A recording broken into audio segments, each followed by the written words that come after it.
اور چونکہ واقعہ تازہ تھا، ابھی پرسوں ہی ایک ساتھی، بزرگ ساتھی بے ساختہ رو رہا تھا، تڑپ تڑپ کر رو رہا تھا، میں سب کیا کروں، بیٹا بڑا ہی نافرمان ہو گیا، بہت ہی دور چلا گیا۔ حد یہ ہو گئی کہ کل اذان ہو رہی تھی اور میں اس کو نماز کے لیے بلاتا رہتا ہوں، اذان ہو رہی تھی، ہائے اللہ اکبر، تو میرے بیٹے نے کہا یہ کتا بھونک رہا ہے، اللہ اکبر۔ تو بھائی آج فلموں کی وجہ سے، ڈراموں کی وجہ سے، مغربی تہذیب کی وجہ سے، گندے لٹریچر کی وجہ سے ایسے ذہن خراب ہو گئے کہ بعض اوقات شعائر اللہ کی بے حرمتی کر دیتے ہیں اور اس کو کچھ سمجھتے نہیں کہ میں نے کچھ کوئی غلط بات کہہ دی ہے۔ تو بھائی یہ سب شعائر اللہ میں ہے۔ اللہ فرماتے ہیں کہ اے ایمان والو، شعائر اللہ کی، اللہ کی نشانیوں کی بے حرمتی نہ کرو۔ ان کی بے حرمتی کیا ہے؟ حضرت مفتی محمد شفیع صاحب رحمۃ اللہ علیہ نے معارف القرآن میں شعائر اللہ کی بے حرمتی کی 3 صورتیں لکھی ہیں مفسرین کے حوالے سے۔ ایک صورت تو یہ لکھی کہ دین کے احکام اور مقرر کردہ علامات کو بالکل ہی نظر انداز کر دیا جائے، یہ بھی ان کی بے حرمتی ہے۔ دوسری بے حرمتی یہ کہ عمل تو ہو لیکن ادھورا ہو، پورا عمل نہ کرے۔ اور تیسری بے حرمتی یہ ہے کہ مقررہ حد سے تجاوز کر جائے، جو پچھلے درس میں آپ سن چکے، غلو کر جانا، یہ بھی بے حرمتی ہے۔ جتنی ہمیں اجازت دی گئی ہے ہم اتنی ہی تعظیم کریں گے، اس سے زیادہ نہیں۔ وہ قول حضرت عمر بن خطاب رضی اللہ تعالیٰ عنہ کا جو آپ کو پہلے بھی سنایا جا چکا، اور موضوع تھا جس کے ضمن میں سنایا گیا، آج اس موضوع کے ساتھ بھی اس کی مناسبت ہے کہ حجر اسود کے سامنے کھڑے ہو کر فرمایا تھا، اے حجر اسود میں جانتا ہوں تو صرف ایک پتھر ہے، نہ نفع دے سکتا ہے نہ نقصان دے سکتا ہے، اگر میں نے حضور اکرم صلی اللہ علیہ وسلم کو تجھے بوسہ دیتے ہوئے نہ دیکھا ہوتا تو میں تجھے بوسہ کبھی نہیں دیتا۔ اب یہ ہے شاعر اللہ کی تعظیم بھی ہے اور حد کی پابندی بھی ہے کہ تعظیم بھی کرتا ہوں کہ تجھے چومتا ہوں اس لیے کہ میرے حضور نے چوما اور چومنے کا حکم دیا اور چومنے کی فضیلت بیان کی، لیکن اس سے زیادہ تجھے کچھ نہیں سمجھتا کہ میں تجھ سے کوئی امیدیں رکھوں یا مرادیں مانگوں یا سجدہ کروں تجھے، نہیں، چومنے کی حد تک ہے جہاں تک مجھے اجازت ہے، چومتا تو ہوں لیکن اس سے زیادہ تیرا ادب و احترام نہیں کروں گا کہ تجھے معاذ اللہ خدا سمجھنے لگوں۔ مجھے تو پتھروں سے ویسے ہی نفرت ہو گئی ہے، میں نے حضور کو نہ دیکھا ہوتا تو تجھے بوسہ بھی نہ دیتا۔ تو یہ بھائی یہ بھی بے حرمتی ہے کہ حد سے تجاوز کر جائے۔ تو فرمایا کہ اے ایمان والو، اللہ کی نشانیوں کی بے حرمتی نہ کرو، بلشہر الحرام، اور حرمت والے مہینوں کی بھی بے حرمتی نہ کرو۔ 4 مہینے ایسے تھے جن کے اندر لڑائی کرنا جس زمانے جاہلیت میں بھی حرام سمجھتے تھے۔ آپ یہ مت سمجھے کہ زمانے جاہلیت کے لوگ کسی شریعت کو نہیں مانتے تھے، میٹھی میٹھی سنتوں پر وہ بھی عمل کرتے تھے، ہاں میٹھی میٹھی سنتیں ان پر وہ عمل کرتے تھے، ہاں وہ سنتیں جو کڑوی کڑوی سنتیں ہیں۔ کڑوی کڑوی سنتیں کون سی ہیں؟ جن پر عمل کرنے سے قبیلے والے ناراض ہوتے ہوں اور جن پر عمل کرنے سے کوئی مالی نقصان ہوتا ہو اور جن پر عمل کرنے سے ہماری ناک کٹتی ہو، یہ ہیں کڑوی کڑوی سنتیں۔ تو بھائی شریعت کے میٹھے میٹھے احکام پر تو وہ عمل کرتے تھے، اور ان میں حرمت والے مہینے بھی تھے، ذی قعدہ، ذی الحجہ، محرم، رجب۔ ان 4 مہینوں میں وہ لڑائی نہیں کرتے تھے، ڈاکے نہیں ڈالتے تھے، تلوار رکھ دیتے تھے۔ لیکن بنی اسرائیل کی طرح ان کی بھی آزمائش ہوئی، جیسے بنی اسرائیل کو اللہ نے آزمایا نا کہ ہفتے کے دن عبادت کا تھا لیکن ہفتے کے دن مچھلیاں آ جاتی تھی، تو اب پریشان ہو گئے کیا کریں، تو ان کی بھی آزمائش ہوئی۔ اب اگر لڑائی پیش آ جاتی، محرم کے اندر لڑنا پڑ جاتا، کو اچھا شکار ہاتھ آنے کی امید ہوتی محرم کے اندر، تو اب ان کا ایمان ڈگمگانے لگتا، کیا کریں، حرمت والے مہینے کا خیال کریں یا کہ حملہ کر دیں، ڈاکہ ڈال دیں۔ تو شیطان نے سکھایا کہ اس سال تم سفر کے مہینے کو محرم بنا لو اور محرم کے اندر لڑائی کر لو، محرم کے اندر ڈاکہ ڈال لو۔ تبدیلی کرتے رہتے تھے، یعنی ربیع الاول کو ذی قعدہ بنا دیا، ربیع الثانی کو ذی الحجہ بنا دیا، یہاں تک کہ یہ ہوا تبدیلیاں کرتے کرتے کرتے کرتے کہ اب بھول ہی گئے تھے کہ حقیقت میں ذوالقعدہ کون سا مہینہ ہے اور حقیقت میں ذو الحجہ کون سا مہینہ ہے، بھول ہی گئے تھے۔ اور اتفاق سے ایسا ہوا کہ جب میرے اور آپ کے آقا حضرت محمد الرسول اللہ صلی اللہ علیہ وسلم نے حج کیا تو اتفاق سے یہ وہی مہینہ تھا ذو الحجہ کا جو اللہ نے حج کے لیے پیدا فرمایا تھا۔ تو اسی لیے ہمارے آقا نے فرمایا قد استدار الزمان کہیئتہ یوم خلق السماوات والارض، لوگوں جیسے اللہ نے آسمان و زمین کو پیدا کرنے کے وقت مہینے متعین کیے تھے، یہ محرم ہے، یہ ذو الحجہ، یہ ذوالقعدہ، تو آج زمانہ اپنی اسی حالت پر چلا گیا جس حالت پر اس وقت تھا جب میرے اللہ نے آسمان و زمین کو پیدا کیا، یعنی آج واقعی وہی ذو الحجہ ہے جس کے اندر حج کیا جاتا ہے۔ تو بھائی بلشہر الحرام فرمایا کہ حرمت والے مہینے کی بھی بے حرمتی نہ کرو، بلل حجہ، اور حرم میں قربان ہونے والے جانور کی بھی بے حرمتی نہ کرو۔ حرم میں قربان ہونے والا جانور حدی جس کو کہتے تھے، اس کی بے حرمتی کیا تھی کہ اس کو حرم تک پہنچنے سے روکا جائے، یا یہ کہ قربانی کے علاوہ اس سے کوئی دوسرا کام لیا جائے، سواری کا کام اور دودھ نکالنے کا کام یہ اس سے لیا جائے۔ بلل قلائد، اور نہ ان جانوروں کی بے حرمتی کرو جن کے گلے میں پٹے پڑے ہوئے ہوں، ان کی بھی بے حرمتی نہ کرو۔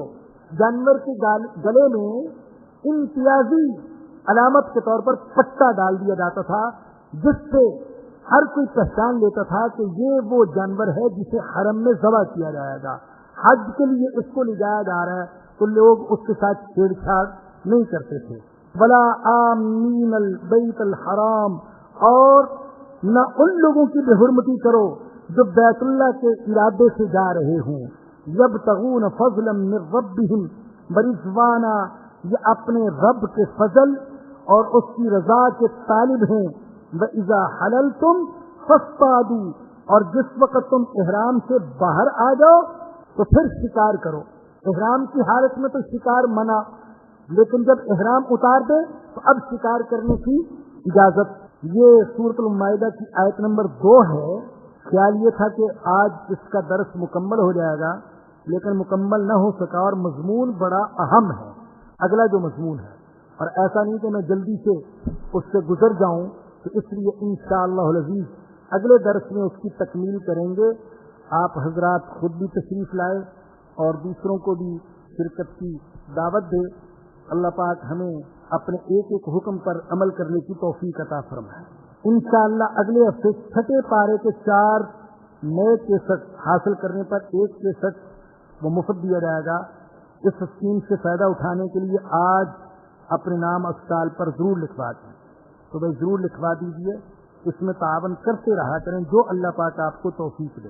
جو حضرات کر رہے ہیں وہ صرف اللہ کی رضا کے لیے کر رہے ہیں۔ شاید واحد یہ جگہ ہے جہاں پر کیسٹ اور سی ڈی کا جو بھی کاروبار ہوتا ہے یہ پیسے کے حصول کے لیے نہیں، قرآن کی اشاعت کے لیے ہوتا ہے، تو آپ حضرات بھی اس میں اپنا حصہ ضرور ڈالا کریں۔ ہمارے شفیق اجمل صاحب، ان کی والدہ کا 10 دن پہلے آپریشن ہوا، اب بھی اسپتال میں ہیں، اور اسی لیے بھائی شفیق سب آ بھی نہیں سکے۔ ہم سب دعا کرتے ہیں اللہ پاک ان کو صحت عطا فرمائے۔ ایک بھائی فرماتے ہیں کہ آپ کی توجہ دلانا چاہتا ہوں کہ درس کے دوران دیکھا گیا کہ لوگ درس منتشر ہو کر سنتے ہیں، حالانکہ مسجد کے اندر جگہ ہوتی ہے۔ میں بھی دیکھتا ہوں بھی بعض ساتھی اپنی سہولت کے لیے صحن میں بیٹھے رہتے ہیں اور ستونوں کے ساتھ ٹیک لگا کے بیٹھے رہتے ہیں۔ جن کی مجبوری ہے وہ تو بیٹھ سکتے ہیں، لیکن باقی حضرات کو چاہیے کہ وہ طالب بن کر، مؤدب بن کر، پیاسے بن کر، احترام کے ساتھ وہ اندر بیٹھا رہ کرے اور مجمع کے ساتھ جڑ کر بیٹھے، تو انشاءاللہ ان کو زیادہ فائدہ ہوگا۔ یہ بھی ایک ساتھی نے کہا کہ بعض ساتھی درس کے دوران تسبیح گھماتے رہتے ہیں۔ ہو سکتا ہے بھی ایسی اپنی عادت ہی پوری کرتے ہوں، بعض ایسے بھی تسبیح کر رہے ہوتے ہیں، تسبیح چلاتے رہتے ہیں لیکن پڑھتے پڑھتے کچھ نہیں ہے۔ لیکن اگر وہ سمجھتے ہیں کہ بھائی درس کے دوران تسبیح چلانا وہ زیادہ فائدہ مند ہے درس سننے سے زیادہ، تو وہ حماقت ہو۔ الحمدللہ جب اجتماعی بات ہو رہی ہو تو دین کی بات سننے میں زیادہ ثواب ہے تسبیح چلانے سے۔ ایک ہماری بہن نے پچھلے درس میں اپنی بیٹیوں کے رشتے کے لیے بات کی تھی، بعد میں ایک صاحب نے اپنے بیٹوں کے لیے آمادگی ظاہر کی اس خاتون سے درخواست ہے کہ وہ امام صاحب کے گھر میں اپنا ایڈریس دے جائیں تو وہ صاحب وہاں سے ایڈریس لے کر پھر رابطہ کر لیں گے. آپ کو پتہ جامع مسجد توابین میں ماہانہ پروگرام ہوتا رہا. میری سستی غفلت مصروفیت کی وجہ سے اس میں کچھ انقطاع آ گیا. بعض ساتھی پوچھتے رہتے تھے. انشاءاللہ اب جو ہے مئی کے پہلے ہفتے کی شام کو یہ پروگرام ہوگا. ساتھی ابھی سے تیاری شروع کر دے, اس میں ضرور شرکت فرمائیں. ایک اعلان یہ بھی ہے کہ اتوار کے دن آنے والا جو اتوار ہے تو جامع مسجد توابین میں 12:30 بجے درس ہوگا. وہی موضوع جو میں نے بہادر آباد میں بیان کیا, جو ساتھی وہاں شریک نہیں ہو سکے تھے ان سے درخواست ہے کہ وہ جامع مسجد توابین میں وہ اس میں شرکت فرما لیں. یعنی قرآن کریم میں جو جہادی آیات ہیں ان کی وجہ سے اہل مغرب پریشان کیوں ہیں, اور جہاد اور دہشت گردی میں فرق کیا ہے, اور اہل مغرب کے لیے سب سے بڑا خطرہ کیا ہے, اور فلم جو فتنہ ہے اس کی حقیقت کیا ہے, اور ہمارے کرنے کا کام کیا ہے. ان سوالوں کے جوابات دیے جائیں گے. جامع مسجد توابین, گلشن معمار, sector X6 Nawaz Sharif park کے قریب ہے. تو آپ حضرات وقت کی پابندی کرتے ہوئے تشریف لائیے گا. خواتین کے لیے بھی شرکت کا انتظام ہے. الحمدللہ رب العالمین والصلاة والسلام على سید الانبیاء والمرسلین. ربنا ظلمنا انفسنا وان لم تغفر لنا وترحمنا لنكونن من الخاسرین. یا رحمان یا رحیم یا غفار یا غفور یا تواب یا ذی الجلال والاکرام, ہمارے حال پر رحم فرما. اے اللہ ہم قابل رحم ہیں, تو ہمارے حال پر رحم فرما. یا اللہ ہمارا کردار ٹھیک فرما دے, اخلاق ٹھیک فرما دے, معاملات درست فرما دے. اے اللہ ہمیں پکے سچے مسلمان بنا دے. یا اللہ ہمیں ایسے بنا دے کہ ہم اسلام کی نیک نامی کا ذریعہ ہوں, اسلام کی بدنامی کا ذریعہ نہ ہوں. یا اللہ ہمیں عمل کے مسلمان بنا دے. اے اللہ تیرے ایک ایک حکم پر عمل کرنے کی توفیق عطا فرما دے. ہماری ساری پریشانیوں کو دور فرما دے. ہمارے بیماروں کو شفا عطا فرما دے. جن جن حضرات و خواتین نے دعاؤں کے لیے کہا, اے اللہ تو ان کی جائز تمناؤں کو پورا فرما دے. یا اللہ ایمان والی زندگی عطا فرما, ایمان پر خاتمہ نصیب فرمانا. یا اللہ دنیا کی خیر بھی عطا فرما, آخرت کی خیر بھی عطا فرمانا, اور دوزخ کے عذاب سے بچا لینا. ربنا آتنا فی الدنیا حسنۃ وفی الآخرۃ حسنۃ وقنا عذاب النار. ربنا تقبل منا انک انت السمیع العلیم وتب علینا انک انت التواب الرحیم. صلی اللہ تعالی علی رسولہ وخیر خلقہ سیدنا و مولانا محمد وآلہ وصحبہ واہل بیتہ اجمعین آمین برحمتک یا ارحم الراحمین. درسقرآن.com آپ کے لیے پیش کرتا ہے تفسیر قرآن مولانا اکرم شیخ پوری صاحب کی آواز میں. اور اللہ کہتا ہے یاد کرنے کے لیے آسان, پڑھنے کے لیے آسان, اور سمجھنے کے لیے آسان. اس کے علاوہ اس مقبول ویب سائٹ پر آپ سنیے معروف عالم دین کے اصلاحی بیانات. تو اسلام کا نظریہ یہ ہے انا للہ و انا الیہ راجعون. ہم کو نات بچوں کے لیے اصلاحی کہانیاں اور بہت کچھ. محمد کا روضہ قریب آ رہا ہے, بلندی سے اپنا نصیب آ رہا ہے. www.darsequran.com